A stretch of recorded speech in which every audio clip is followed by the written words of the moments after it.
नांदेड जिल्ह्याचे पोलीस अधीक्षक डॉक्टर नीलाभ रोहन यांच्या आदेशानुसार अवैध गौण खनिज उत्खननाविरोधात सुरू असलेल्या विशेष मोहिमेअंतर्गत मुदखेड पोलीस निरीक्षक धीरज चव्हाण यांच्या नेतृत्वाखाली मुदखेड पोलिसांनी मोठी कारवाई केली आहे। मुदखेड तालुक्यातील वासरी शिवारातील गोदावरी नदीपात्रात सुरू असलेल्या अवैध रेती उत्खननावर छापा टाकून 4 लोखंडी बोटी, 4 हायपर यंत्रसामुग्री आणि सुमारे 20 ब्रास रेती असा एकूण 1,01,00,000 रुपयांचा मुद्देमाल जप्त करण्यात आला।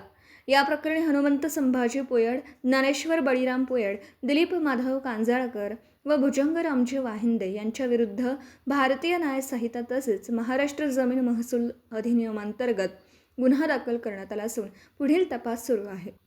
ही कारवाई पोलीस निरीक्षक धीरज चव्हाण यांच्या नेतृत्वाखाली मुदखेड पोलीस ठाण्याचे अधिकारी, कर्मचारी व महसूल विभागाच्या संयुक्त पथकाने यशस्वीरित्या पार पाडली।